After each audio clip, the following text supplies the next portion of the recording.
गोपाः जीवाः तेषां मधुतया बुद्धया तासाम आवरणानि अज्ञानानि।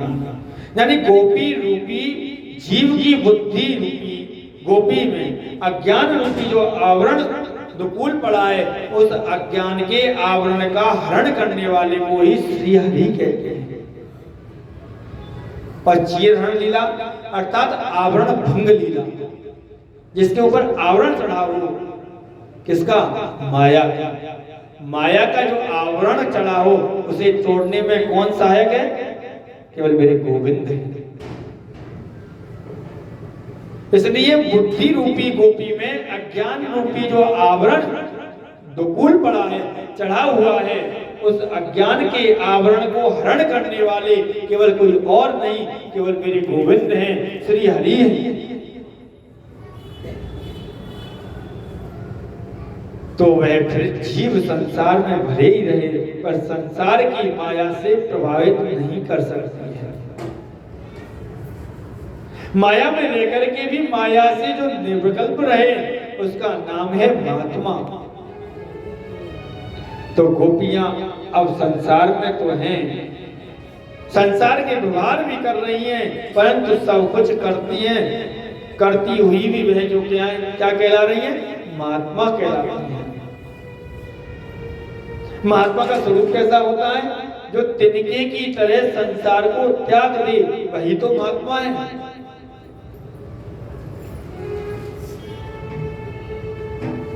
तनिक भी किसी वस्तु में आसक्ति नहीं रखे, वही महात्मा कहलाता है। लेकिन आजकल के महात्मा कैसे हैं? जब तक वैभव नहीं दिखे तो वह महात्मा कहलाने योग्य नहीं होता। महाराज जब तक 2-4 स्टेशन की यात्रा नहीं करे आवे तो महात्मा ना कहलावे। बहुत बड़े महात्मा हैं। 2-4 बॉडीगार्ड संग नहीं चल रहे हो, बढ़िया एसी गाड़ी नहीं बन रही हो, जब तक महात्मा कहलावे कोई बात पूछे भी ना है।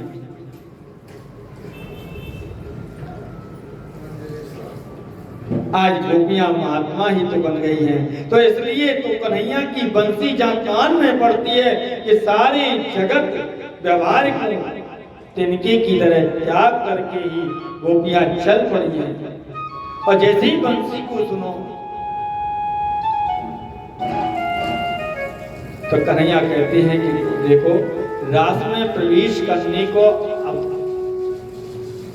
करने को जो अधिकार है वो किसको है?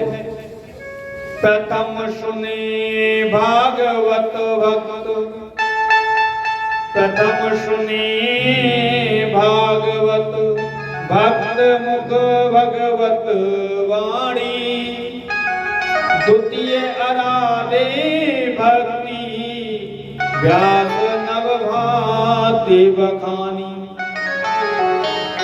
तृतीय करे गुरु समक्ष दक्ष सर्वक्ष रसीलो, चौथे हुए विरक्त बसे बनराज जसीलो, पंचम भूले देह सद छठे भावना रास की, साते पावे रीत रस श्री स्वामी हरिदास की।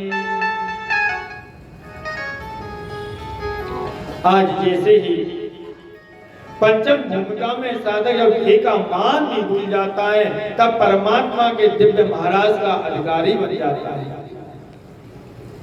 आई गोपियों की वही स्थिति हो गई है। बंसी को जब सुना कान से तो भाग खड़ी हुई, और एक गोपी गैया धो रही थी, और एक गोपी ने जैसे ही बंसी को सुनो तो दोहिनी को वहीं पटक करके और सीधी भाग गई है।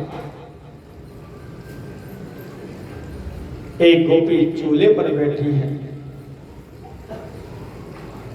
चूल्हे पर बैठे रही खाना बना रही थी, और जहां जैसे ही बंसी की तान को सुनो है, बस काम को छोड़ करके और सीधी भाग चली है।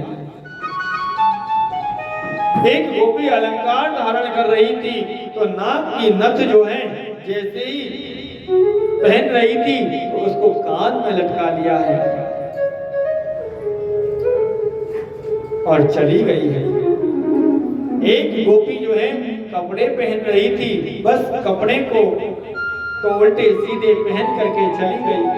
और एक गोपी अंगराग लेपन कर रही थी, जहां बंसी कान में पड़ी तो बस जहां अंगराग को तो जहां लगाना था लगा रहा था, वैसे ही लगा करके छोड़ गई। आंख में काजल लगाना था तो बंसी जैसी ही सुनाई पड़ी, बस दूसरी आंख में लगाए बिना वो चल पड़ी है, चली गई।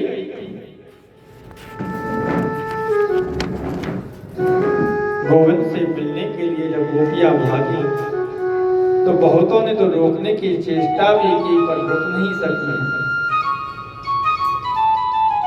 जिस प्रकार गंगा की धारा गौमुख से जब निकलती है तो अपने प्रियतम प्रेमास्पद सागर को पाकर के ही विश्राम लेती है, उसी प्रकार छोटा छोटा पत्थर आदि रुकावट अगर डालने भी लगे तो वो वेग से बहा करके ले जाती है,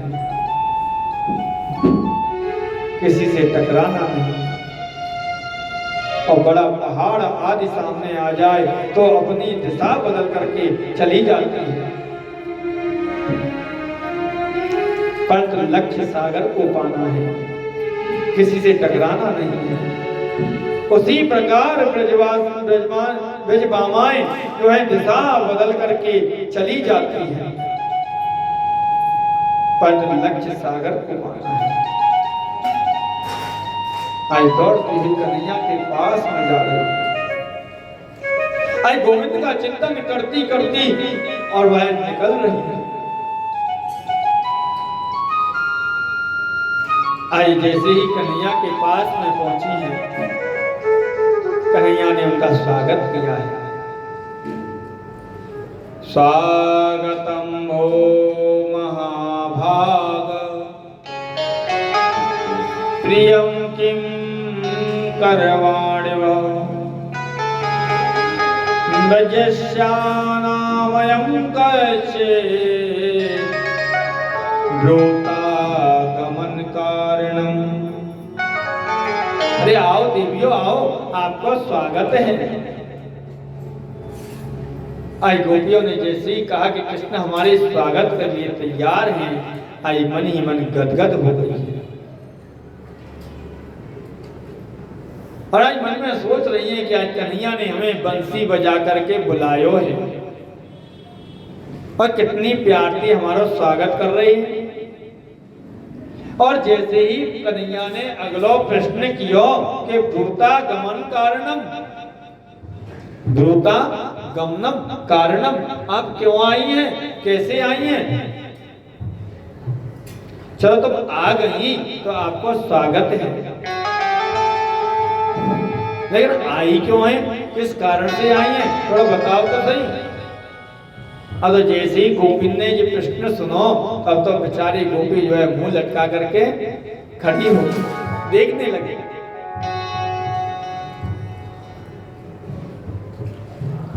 बंसी बजा करके निमंत्रण तो इन्होंने दिया था ना, अगर कोई हमें निमंत्रण देके बुला ले और जब हम आगे दरवाजे पे जाएं और बातें प्रभु हमसे पूछे तो भाई क्यों आई, काय को आई, कैसे आई, तो कहा वो अच्छा लगेगा? अच्छा लगेगा क्या? नहीं लगेगा। और जब हमें बुरा लग रहा है तो गोपियों की क्या पोजीशन होगी? गोपियों की पोजीशन क्या होगी? आई गोपियां मनी मन में सोच रही हैं कि देखो पहले निमंत्रण देकर के हमको बुलायो और अब हमसे पूछ रहे हैं क्यों आई हो, आपको आनो कैसे भयो? जिसने बुलाया हो उसे पता होना चाहिए कि हमें क्यों बुलाया है।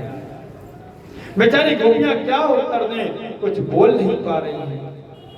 भगवान आज इनकी हृदय प्रेम में प्रकट करवाना चाहते हैं कि ये अपने मुंह से अपने प्रेम को प्रकट करके कहें कि परंतु किसी को भी अपने हृदय के प्रेम को प्रकट रूप से स्पष्ट रूप से तो कहना बड़े साहस की बात होती है। तो सब गोपियां आज मौन खड़ी हुई हैं।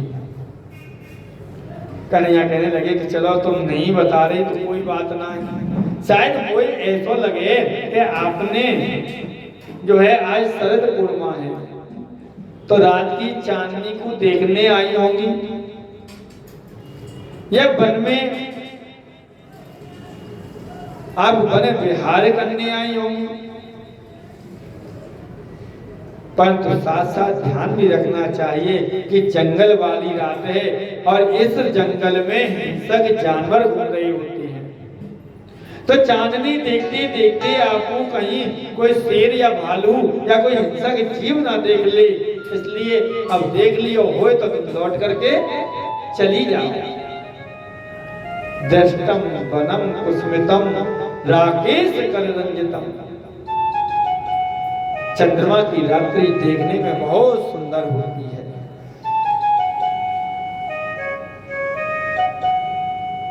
अब आपने जो है चंद्रमा की रात्रि अच्छी तरीका से देख ली होगी, तो अब जाओ, गोपियों ने सिर हिला दिया है, हम ये चांदनी देखने के लिए नहीं आई हैं। बहुत बार देखिए ये चांदनी कन्हैया। मेरे गोविंद कहने लगे अच्छा तो फिर क्यों आई हो ये तो बताओ। ओहो